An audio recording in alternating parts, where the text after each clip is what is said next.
and welcome to another compliance catch-up. My name's James Hogbin. I'm the founder and CEO of Fingerprint Supervision. We provide policy-driven communication supervision and surveillance for regulated firms. Today, I am honoured to be joined by somebody who everybody in the industry knows, has become an industry legend, has worked pretty much everywhere and been at the forefront of regulatory hosting since regulatory hosting was invented. Sarah Donnelly, joining us now. Here we are. Hello, Sarah. How are you? Well, I'm very well. Wow, what an intro. Does legend just mean old?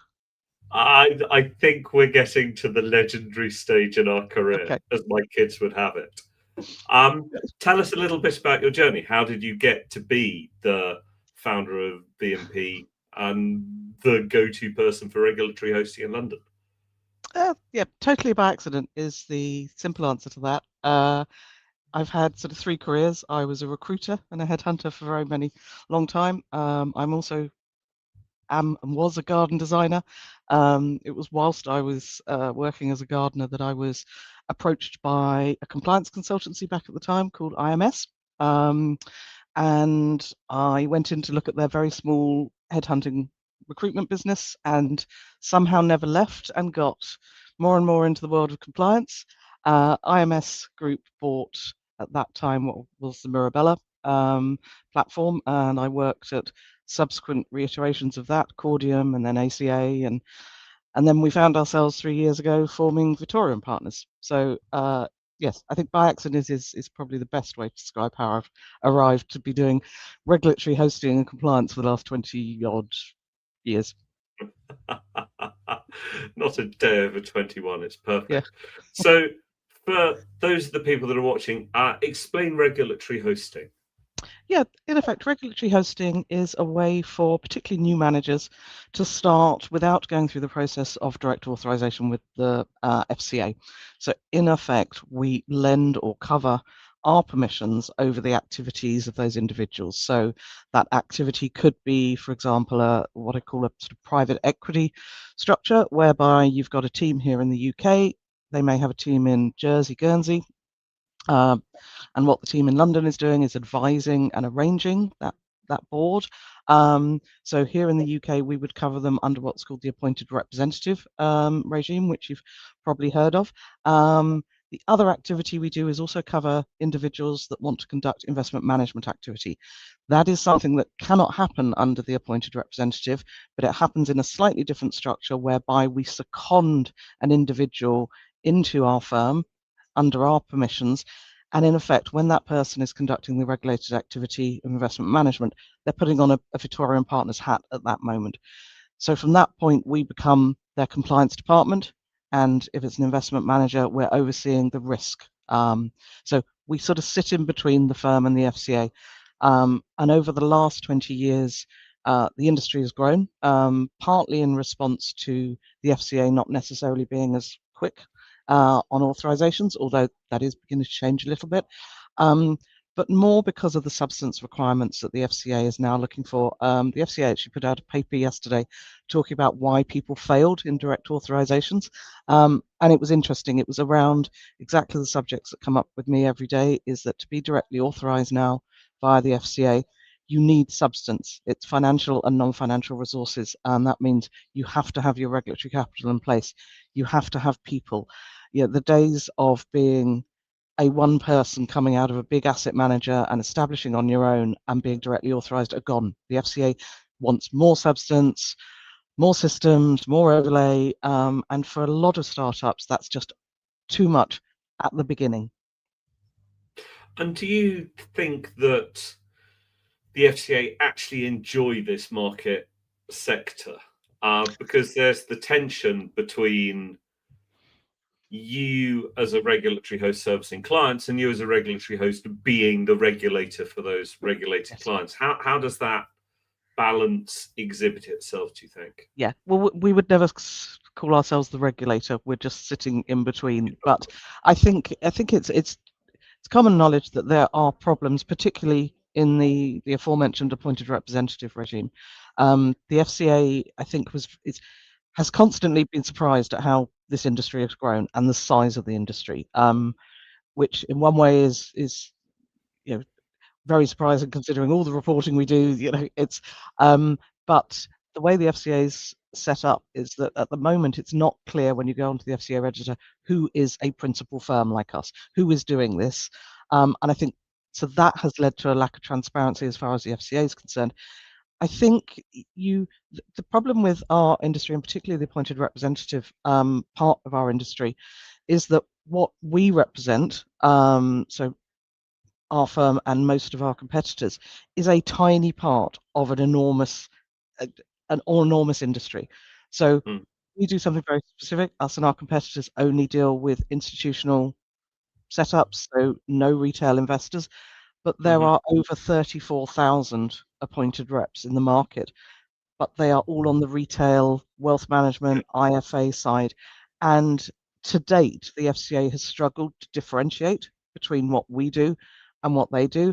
And most people would never have heard of the appointed representative regime if they've not needed it, but they've probably met an AR, when they've gone to get car finance, funeral planning, all of these things now in the retail space are ARs, and when the FCA comes out and says we disproportionately see more complaints about ARs than we do directly authorised firms, my argument would always be, and I think all of our competitors in our industry would be, yep, but you're talking about the retail end of the market. That is not what we do.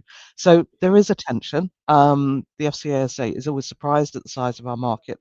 Realistically, though, I think the FCA over the last 2 or 3 years has looked at our firm and other competitors, and which has been incredibly useful. I won't say it wasn't a painful process, but it was incredibly useful. But I think they have recognised this industry is here to stay. They couldn't authorise those 34,000 retail IFAs, so more oversight, more guidance on how principal firms like us should operate, I think, is the way they're going. I think there's also a political pressure being applied, I think is safe to say, from HMRC Treasury, who put out an article, I think last summer, basically saying that the appointed representative regime was vital for the growth of financial services in the UK. So I think there are tensions, but the death of the appointed representative regime is much overplayed as far as I'm concerned. And so looking at the new AR regime on the FCA website, they are saying a big host principal is above 5 ARs, which seems a very, very small number to me, knowing where people are. And also within the last go round that they released, whenever it was, tail end of 23, I think, they were making a very big difference between a principal and a regulatory host, certainly in definition terms. But they don't seem to have done anything with that yet. Do you understand where they're going with that? Yeah, I mean, there is a consultation paper that will actually name, regulatory hosting firms will be obvious on the FCA as regulatory hosting firms, which I think is a really, really positive step forward. I agree with you that the 5 is an odd number. It's got to be, you're a very small player in this industry if you've got 5 ARs. I mean, there could be firms that, I suppose the other difference, I have a slightly different take on that, because regulatory hosting is all we do. We don't do anything else. So there are a lot of our competitors that regulatory hosting is a part of what they do, and they may offer admin, direct authorization support, compliance consultancy, all of those other areas. So you may find some of those firms may only have a small amount of ARs because but for us, this is all we do. So so that figure does seem incredibly low. I think our experience of the FCA, certainly our interactions with them, have been again a bit like what you say here. No, this is going to be quite positive. Their focus is really on competency and capacity. That was very strongly coming out, that The amount of clients all of our people are overseeing, the experience of the individuals, that was their focus, which for us was refreshing, because that is what we've concentrated on. So there are various consultation papers happening. There's also this consultation paper talking about a sort of ERA equivalent light FCA action. I just exactly. I mean, if you say, even with massive political change, I can't see that regulation is going to roll back, and a slightly easier application would not impact our business at all, because to the point earlier, some people use us as a speed to market, but the majority of people that are using a reg hosting firm are using us because of the independence of the governance, risk oversight. Allocators, investors like this model. It gives them a sense of security. So speed to market is not, it's not what's holding the UK back, and it's not what's growing our market. It's other factors. So even if the FCA application process, miraculously sped up to 4 months, I don't think it would impact a lot of the business that we get and some of our competitors do. And I do a bit of stuff in the US where they have a different model. They've got a CCO outsourcing model, because effectively the rules are different. In the UK, you can be the compliance officer of one firm or a group, but in the US, you can be the compliance officer for loads of different firms. You can outsource yourself a number of different ways.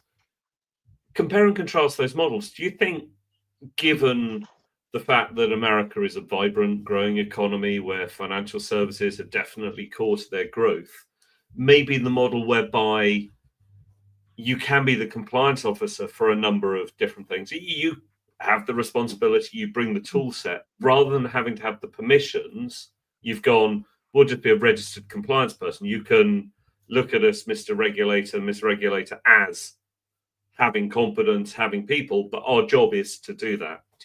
Maybe that's a different way of looking at the market. I think it's difficult to compare, because I think the US market is very different. SEC is prescriptive, rules based. Very different. It's complete. If you look at the two regimes, very easy to get authorized in the US. It's a very quick process, and then you're on the hook for the problems that come later. FCA is totally the opposite, long application process, blah, blah, blah. But I think the other difference in the US is the use of the sort of, in the UK, using a compliance person, having in-house compliance and outside compliance support for an authorized firm is very common. The US, the compliance officer is an incredibly important role, but most US firms will also have will have a law firm alongside that. They will go to legal in a way that the UK industry did not develop in that way. I think it's very clear cut here, and when I deal with lawyers, where that cutoff is between what the lawyers do and then, if it's an authorized firm, what the compliance person and what the compliance consultancy does. It's a different model in the US, so I don't think it's comparable. I think the danger, obviously, of that outsourced is back to the FCA's obsession around competency and capacity. Is, well, what's too many clients in that scenario? And who's judging that? We internally spend an awful lot of time looking at our capacity for new clients, and we have a recruit and hiring plan that literally rolls on continually. But in that scenario, you do worry. I mean, Dubai is the other one that allows the outsourced, but it's very clear on how many clients you can look after. There's a finite, which I think makes sense. Although, some clients would differ in intensity. But so the US to the UK model is really difficult, I think, to compare and contrast really well.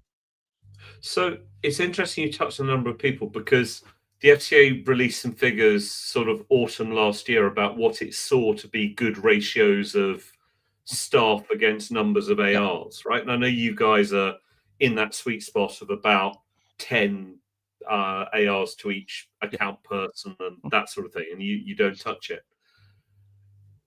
Yet you look at some of the retail things where they've got one compliance head for 50 underlying firms, 100 underlying firms. The model surely has to tighten up, because for all of the stuff that happens in wholesale, you guys, the other providers doing it with wholesale permissions, who really take it seriously and have all of the reporting and the risk management Yep. and the people and the automation and the processes Yep. and all of the rest of it, versus some of the people in consumer credit, in insurance, in motor finance. Motor finance, you can buy AR hosting for 75 quid a month. Yeah. I mean, right? I don't see how. I mean, the obvious answer is they are not doing what the rest, as you say, what we're doing. They're not doing, to your point, the surveillance, email surveillance. They're not doing trade surveillance. They can't. I don't understand. I mean, I am completely ignorant of the retail world and how that works. But yes, just looking at the numbers from our point of view, I wouldn't sleep at night. It's that So, simple. touching on that, Joe has always been, Joe Vittoria, the other part of Vittoria and Partners, has always been a pioneer of automation. Since I've known him 2010 onwards, he's always been automation. Can I find a systematic way of doing this? Can I get my IT system somehow to support what I'm doing to leverage the people? Yet that doesn't seem to have caught on across the industry. There are a lot of people still issuing quarterly attestations. People aren't. Why is it that you guys have gone that route? And why isn't the FCA singing from the treetops?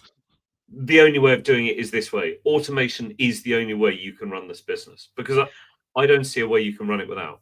No, I think you're right. And your point about Joe's using technology to leverage our people. And I think this is where what is very important to us, that the systems support our experienced people to be able to do the job, not the other way around. The idea of sort of tick box attestation type approach is not our approach, because we do not think that's sufficient oversight. We get incredibly involved with our new startups. We are there as their compliance person. We're there as their risk oversight. So yeah, Joe's always been a big proponent of making our back end more efficient to enable us to keep having that proper grown up, seasoned professional talking to a client that is having a proper relationship and supporting them. I can't talk to the retail or what other people do, but as I say, the way we do it is the only way we all go home and sleep easily at night, because all we have is our license. We have nothing else. Yeah, and it's astounds me when I run across people that use a Microsoft form and we ask them once a quarter to fill it in and then we're done. What? Really? State of the art stuff? I mean, it's the same as saying, I work in a large bank and compliance sends me a note every quarter and I just check that I've done everything. It seems insane in our world, but. So obviously the FCA have taken on hundreds and hundreds of new people to populate the AR departments. Division. What have you seen change since they brought on all the people? Well, we have definitely seen more interaction. Generally, I would say, not only as a firm but as an industry, we have seen an openness from the FCA to actually engage, which is really positive, because again, it's something we've been pushing for a long time. I definitely think we have seen more of an interest in our industry generally from the FCA wanting to understand how it works. And on a practical level, we are seeing, when we're certainly putting in our applications for a new appointed representative or a new client dealing person, that they are beginning to speed up. So it's tentatively very positive so far. And where do you think the impact of the Treasury consultation will land? Because again, that seemed to be quite odd from an outsider to the industry. You had the FCA doing their huge, great consultation where their first option was ban it and their sort of third option was regulate it. And they did all of that. They put in a load of people. They changed the rules. They changed the rule book, etc., etc. and then a year later the Treasury go, actually, fellas, we're gonna consult about this now, and that optically doesn't seem to be as if the Treasury trusts the FCA and what they've set up, does it? I wouldn't say that. I would say that I think that's too binary, looking at the thing as two separate things. I think there is, the review of the AR regime and the interest. I think that has sort of not waned, but not become politically as important. So now Treasury are looking at how do you encourage business, and I think they see the AR regime as part of that, but they're also looking at other options, and this sort of, so I think it's more, I think it is aligned. It might not look it, but I don't think the Treasury is questioning what the FCA has done. I think they're moving it on to a different subject. I think we've moved on from the AR regime is dead. We're moving on to the AR regime is there. That helps some people, but how do we also help other people? I was looking at the stats on their assisted hub thing that the FCA has, that they put in place 2 or 3 years ago, but nobody's used it. So I think there's probably a frustration where people are saying it takes forever to get authorised, and the FCA is like, well, we're trying, we're doing things. So I don't see that as a complete disconnect. But they are two separate bodies, let's be honest, and they have different remits. And so when people are carting around in the market, they've made their money on their franchise desk and they think they can do it more easily themselves. How do they happen across you? Where do you inhabit in the I mean, usually we see people pretty early doors, to be honest, and that's because normally, let's take, I'm going to mention a big asset manager there, but let's call it ABC Asset Manager. Right. So, John and Jane decide over coffee one day, look, we're making a shed load of money for this firm, we want to get out. One of the first things they're probably going to do is look at their restricted covenants in their employment contract and think about fund launch, both of which lead them usually to a law firm. So that is one of our biggest referral channel. I think it's actually 69% of our actually our biggest referral channel is direct and people we've known, but behind that it is the lawyers. So they will go and have a chat to the lawyer will talk about fund setup, and then they'll start talking about substance, and they'll realize it's only John and Jane and there isn't anybody else. So we often will hear from lawyers and the other service providers in our universe. It really depends where somebody starts on their journey. Somebody might start with the administrator, they might start with the lawyer, they might start with the prime broker. So all of that sort of that universe will be referring business to us. But as I say, the majority of stuff that will come at us will either have been client recommended or recommended to Joe or myself. And Joe's name's on the door for a very good reason.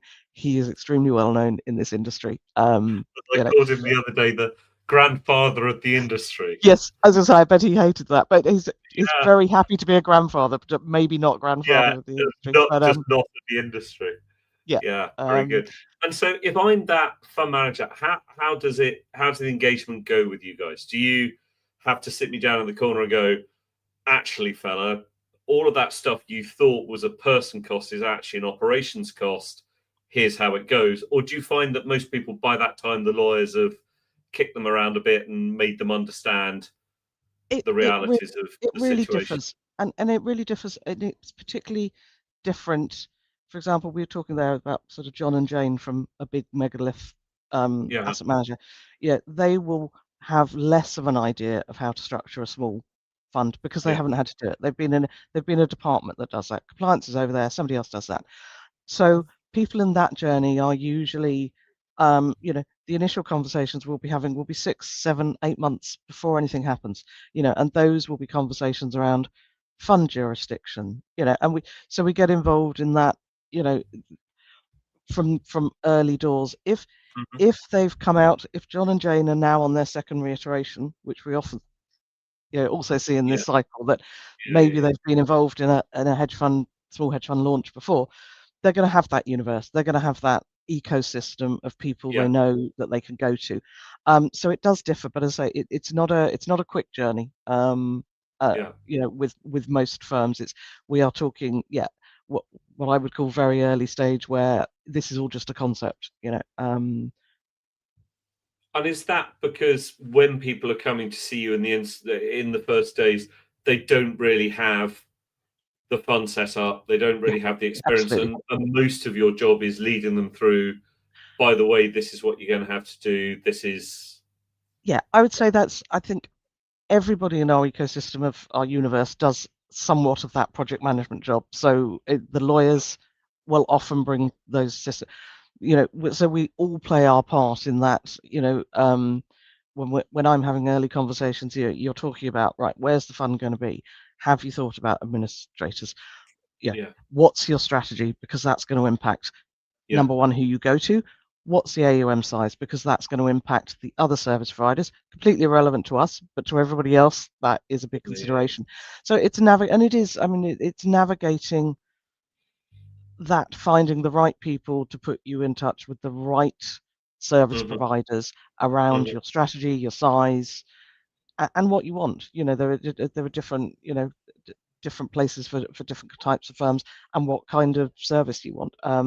But I think I would say that's a joint effort from a lot of people. So that would be the lawyer, myself, um, possibly the admin, would all be doing a little bit of that, steering in the right direction, trying to make yeah, sure that they're aware of what the world looks like. And for new managers, I mean, various of the big regulatory law firms have all got their own setting up a hedge fund guide, which are incredibly yeah, useful, yeah, because it lays out everything you've got to think about. And that usually is the biggest struggle. I say, if you're coming out of a big shop and it's all been done by another department somewhere else, a lot of those people will also look at other service providers like outsourced trading. They may not have ever executed. It's those yeah, things that, and just finding, are they going to do their own sort of operations from a internal point of view? Are they going to go and buy a PMS, OMS?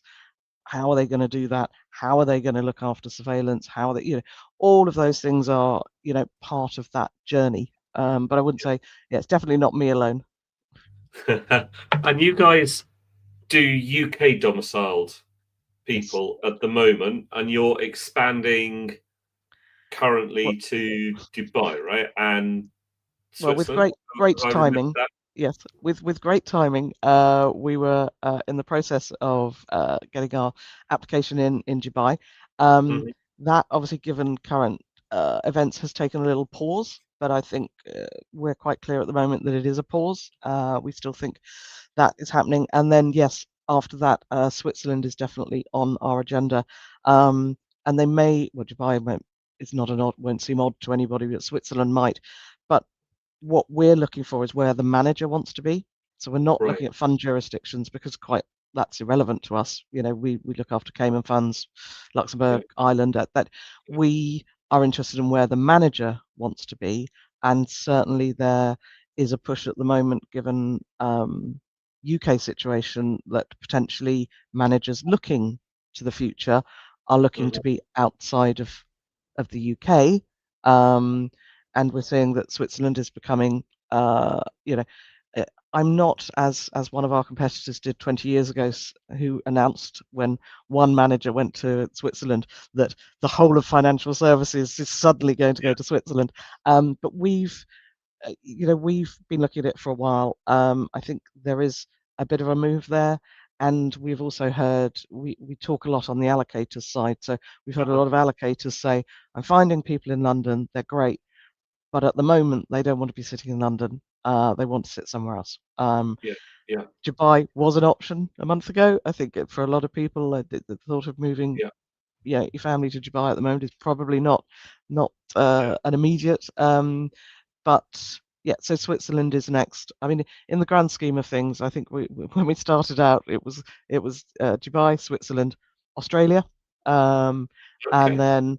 then the biggie being the US. But that's a Mhm. long way off, and as we say, it's such a different regime. But Australia has an equivalent of what we do. And why no onshore Europe? Is that just not anywhere that investors want, fund managers want to be? It's just not as popular. I mean, we've seen one of our competitors set up in Portugal, when Portugal was particularly welcoming.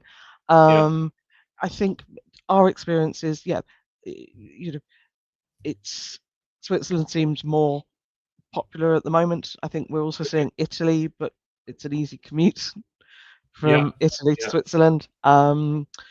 So yeah, but if we will keep looking at that if, for whatever reason, one of the other onshore European nations suddenly made it incredibly tax efficient to move there, and yeah, I'm sure we'd see movement. But yeah, Switzerland for us at the moment is a plan, but again, that's still very much in planning, and yeah, it's it's a And it's a that's just a want to have. case of getting the regular. Is there a hosting industry in both Dubai Mm, and in Switzerland that they're used to, or will you be pioneering it?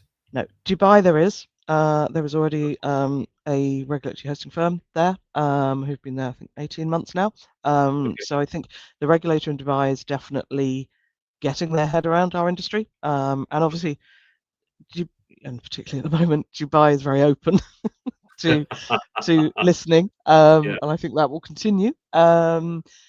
Yeah, Switzerland doesn't really have an established model, so yes, it is going to be. And I Yeah. hope the Swiss regulators aren't listening to this, but we know it's going to be a battle. And Switzerland is effectively a rules-based regulator. They're not a principle-based one, are they? It's more rules based. Okay, so it's more analogous to what you then have to do in the US in terms of a more Yeah, legalistic approach to hosting than the possibly. principle-based Poss- approach that's currently there. yep, yep.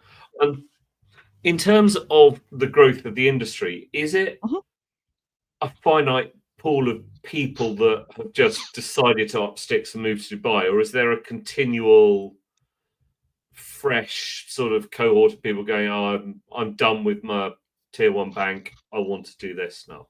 It is a continuum, and as much as we're seeing the desire from UK managers potentially to look at other jurisdictions, we've been incredibly busy with the last 6 months with incoming, and for Okay. us, just for our firm, that has been US firms for putting a footprint into London. So as much as there's the pull, we are also seeing at the end of last year, at the end of the year, I think almost 100% of the clients we were looking after were US firms that were Mm, either putting senior portfolio managers here or we're putting a distribution arm here. mm. So there's always that push and pull, and I can't ever see that changing. So yeah, I'd say I don't think we're seeing a huge drain to Switzerland, but on the flip side, we are seeing a lot of US firms for the first time putting a footprint here. That may only be for 4 or 5 years. Who knows? Yeah, yeah, yeah. You know, So you're right at the edge of where the business is going, right? So if you're seeing an uptick in US money coming here rather than going onshore Europe, then for UK PLC, that's a good leading indicator of the fact that they want yeah, to be here and not there. yes, and I think post Brexit, there was always the concern that big US firms, if they were putting a European footprint, would look at Frankfurt, would look at other places. I think realistically, though, um, London still wins on lifestyle. If you're moving over and you're moving your family over, um, that is playing a big part, and that's always been a big part of US firms. Um, because you talk about a US firm coming into London, but what you're actually talking about is an individual, who's Yeah, coming yeah, with their family, with and I still think London is seen as the financial services. We're very good at talking down London and the UK at the moment, um, but yeah, the flip side of that is big US firms want to be here. yeah. In terms of how a big US firm approaches it, coming from a rules-based thing, Mhm. heavily lawyered up to probably what they would see as a slightly antiquated tap of the nose, raise of the eyebrow. How do you Um, find that migration works for them? Or do they find um, it charmingly quaint? No, they don't find it charmingly quaint. I will be honest. I think most American firms expect to find it charmingly quaint, and then are Uh-huh. actually surprised at the rigor and the oversight. There are Okay. certain, between there are many similarities between the SEC and the FCA. We're all talking about the same thing. It's compliance, it's blame, it's Mhm. it's all those things. I think most US firms would say would be that it's the flip side, that they're actually surprised that in some areas, I mean, we are a full RIA, so we're a registered investment Uh-huh. advisor. So our manual is a blend. And I think Mhm. American firms are particularly surprised at things that we have a higher standard for, AML And being what the would you prime say those example. things are? AML, I mean, it's the one thing that Okay. US Yeah. firms just do not understand UK AML, and are often surprised that we're sort of saying, no, sorry, your standard is a little bit lower. You've got to bring this up. Um, so they're often surprised at the level of insight we need to UBOs, and the level of detail, because that's not a thing in the US. So I don't Yeah. think, no, it's definitely not charmingly antiquated. I think it's probably the other way, that they're, a little surprised at the level of oversight. I mean, surveillance, again, the US very much developed what I would call passive surveillance, Yeah. because the SEC rule on sample testing and the Yeah. 7% has led Yeah. a lot of US firms to put a There is system no in. percent. There, okay. That's a damn myth set out Okay. by Global Relay, I think. There is no percentage. They It's definitely one of used to those be. Yes. appropriate rules. Okay. Whatever. But I think that's led to, so for example, Yeah. in that, very passive surveillance, Yeah. whereas we know the FCA has been abundantly clear that buying a system, putting it in the corner, and relying on that without doing is worse than not doing anything, because it's like the old adage of don't have a compliance manual you're not following, because Yeah. that's even worse from a regulatory point of view. So yeah, I think US firms, as I say, there are lots of things that they suddenly go, oh goodness, that's, Yeah. when we're saying no, it's active surveillance. This is, there's a Yeah. lexicon, it's flags. We are not just waiting till something goes wrong and then going Yeah. back into an archive to find who did Yeah. it. And I think that often surprises them. But I think, yeah, so those two, surveillance is particularly one that, Yeah. often does, Well, yes. the nice thing I found about the US, when you have a query, you can go to your local SEC office, book a meeting, talk to the regulator and say, if we do it this way, is that okay by you? Yeah. And if they say yes, and write you an email saying, yeah, that's Mm. fine, that's then fine. Yeah. And you can publish that, and the SEC will go, or FINRA will go, yeah, that's what the rule is. We've said that, we've said it to you, that's your bit. So you can approach them with your compliance policy, you can approach them Mm. supervision, your lexicon, your Yeah. approach, and have their opinion, and their opinion remains valid. And their opinion isn't, well, we've got a rule book, go have a look at that, we're not telling you. And I I think, find that yeah. kind of refreshing, because so much of the stuff that we do, we're relying on somebody's interpretation, Mhm. prognostication of what Yes. the FTA may or may not think. And they issue all sorts of, we're going to look into this area. Oh, great. What does that mean? No, nobody knows what that means. And having spoken to some important people as a representative of working with the smaller end of the market, which is Mm. who Regos typically deal with, um, the FCA investigations department going, we've taken down this mega bank, so everybody should be scared. And I'm like, no, because these people are 20 people big. They don't even know that it's the same thing. And Exactly. you They're not can't, looking at a JP Morgan fine for, abuse of WhatsApp and thinking, oh, that could be me. It's just, that's not human nature. They're a hedge fund. They don't, it the deterrent of finding a big bank is not, I mean, it's a difficult one. Again, going back to the US, the flip side of that is in the US, the SEC do fine everybody, but then it becomes so common that it's again not a deterrent because everybody gets fined. So I don't yes, know what business. Yeah. I don't know what the middle ground there is. Well, yeah. unfortunately, the middle ground has disappeared. The middle ground was the FCA were going to tell us who was on the naughty step. And they were going to say, of the 300 active investigations, they were into this, that, and the other, and these people. And for some reason, that was anti-competitive, and they can't do that. So now all we know is that the FCA are investigating some people for doing some stuff. I Great. think, I think it's. I think that's a difficult one. I can see both sides of that argument. That, you know, the idea of transparency and knowing about every investigation. But given the amount of investigations that go on, I do also see the flip side of that. That it because it's not common in the UK. The first people to get under that system would it could close them down. So I think it's a really difficult one. I'm not coming down either side on that. I think there's I think there was a pretty big outcry when the FCA suggested it. And it's a the other also the difference. You know, the FCA here, I think, would say that they try and work with firms, they try and remedy things, and get them sorted. Again, that does leave some of us wondering, what's happened. I understand that approach, and it's very nice, I guess, but it doesn't really give customers any idea, right? Unless you've got a Section 166 that's disclosable, the FCA can be all over your business and your customers won't know. I don't understand why the FCA are so silent about it, even in the thematic area. What are you working at? Oh, you should look at our speeches.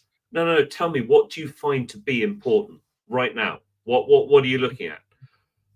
The only way I've found to do it is to throw a freedom of information request in and say, categorize this for us. And they've DK'd 8 of my freedom of information requests as onerous to say, what are you actively doing? Because when you go and tell them, you must have this with people becoming ARs as secondees. The FCA is hot on this. Show me. The FCA have never said the first thing about that. I think you're making that up to scare me. No. We know people that this is happening to. Prove it. The FCA won't say. And it makes it very difficult to be either in your shoes saying, the reason that we've put in these policies, procedures, and processes is because we know the FCA does this. And if you're your client, I guess they go, prove it. Show me where the FCA does that. Show me the cases. Show me the outcomes. Show me the data. I think that's probably definitely more I would imagine that happens more in authorized firms. And I say that because, so if you're directly authorized, I think probably your compliance officer coming and saying to somebody, we need to do this, and that person turning around and saying, prove it. We get less of that because I suppose our relationship is, well, this is our interpretation of the FCA. We have spent time with the FCA, and quite honestly, these are our rules. And it's not a take it or leave it, but it is you're on a platform. We hold everybody to a higher standard. And that is, so we get less pushback, but I can imagine that in-house compliance officers get that all of the time. And as a platform, Sarah, do you not want the FCA to come out and go, this is what good looks like, this is unacceptable? We'd love to. Because without that, there are a whole load of platforms that go, yeah, we've got our stamps, we'll take you on, right up until the financial ombudsman shuts them down or the FCA sanctions them or whatever. And it just strikes me as silence is the worst possible policy that the FCA could ever have in this area, because regulations are important, right? Yeah, no, absolutely. I think, yes, I mean, we, obviously our industry, there are people we get frustrated that potentially are not doing the level of cover that we're doing. That is frustrating. And obviously, as you alluded earlier, in the retail space, it's just a bit insane. But I suppose most of the people we're dealing with are grown-up individuals that are talking to investors, are talking to other people, and probably they're talking to the allocator side of things. The allocators amount of due diligence that they will have done on us in the past. So yeah, it's not quite the transparency of we've got a regulatory hosting rulebook. Yeah. But I think between an individual's due diligence on a regulatory hosting firm, and particularly in the rise at the moment, everybody's doing SMAs.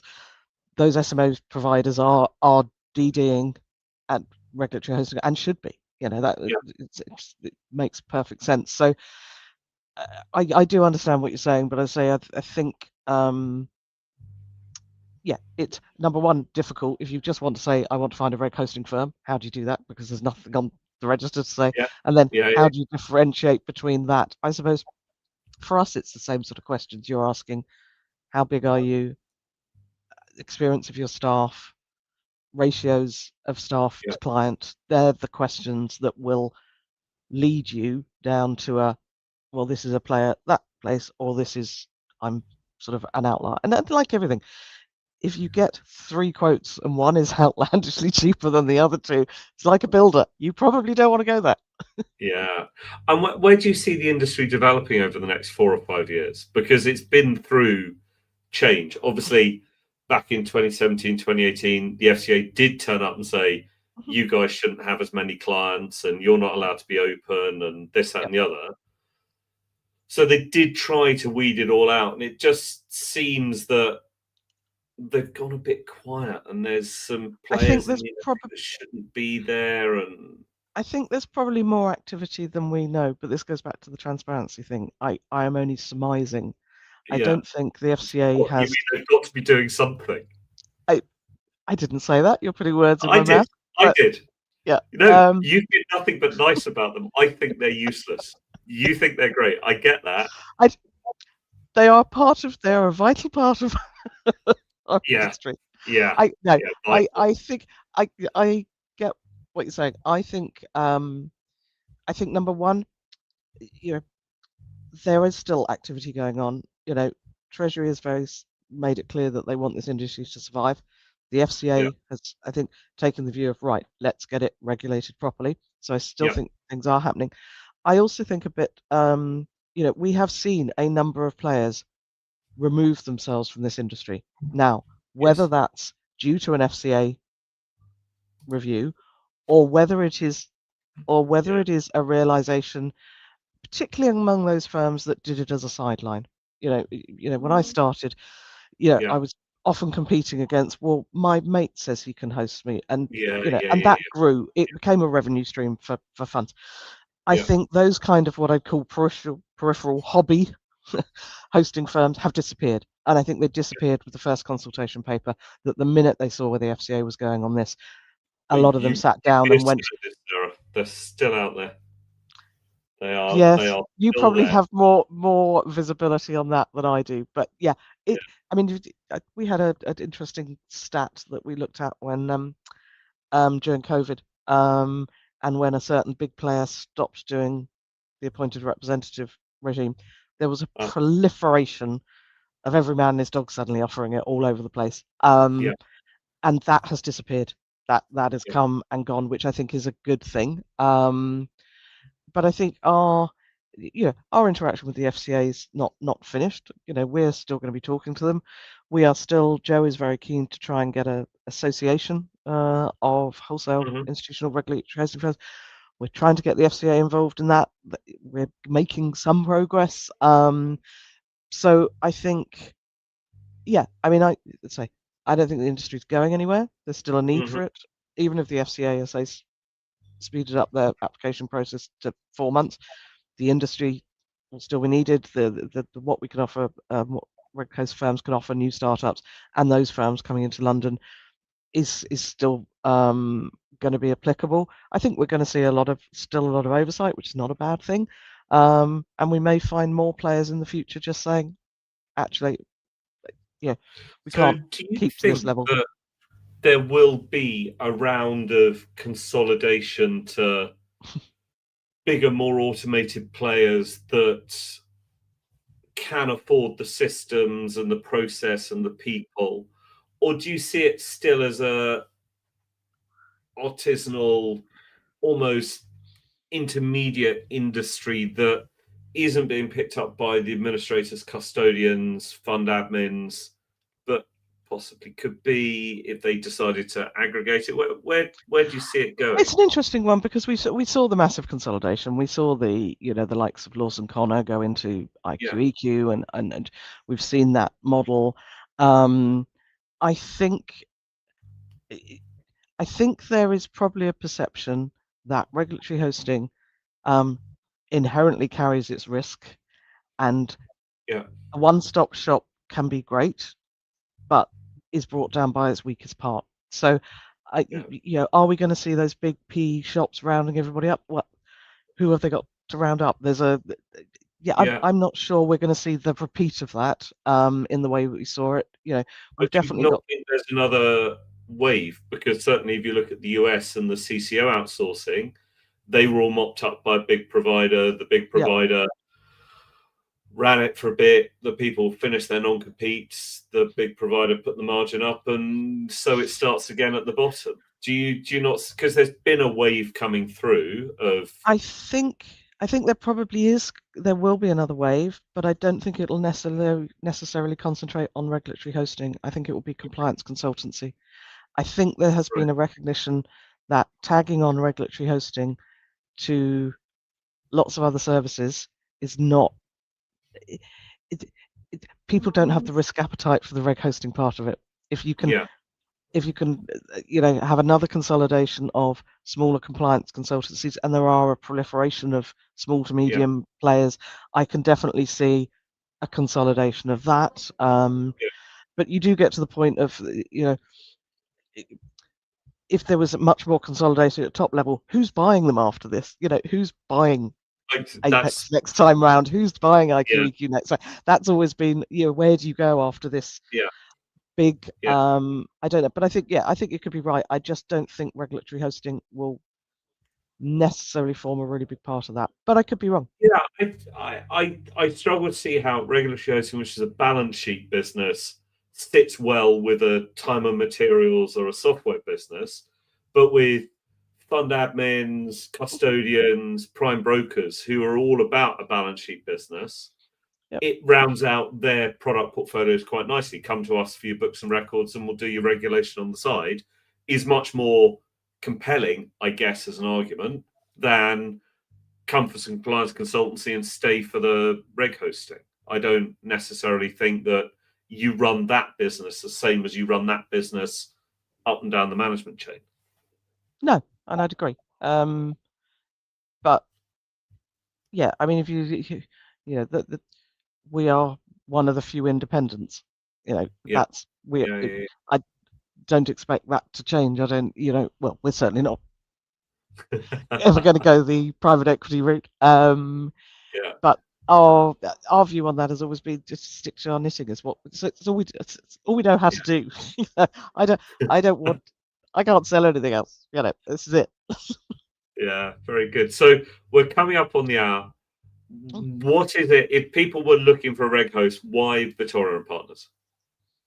I think we're not right for everybody. But what I would say is, if you're looking for institutional level service, if you're looking for a firm that is going to pass allocator institutional DD, and you're looking for a firm where we're with you through the journey, then we're probably the right shop. If you're looking for more of a tick box, we're definitely not the place. So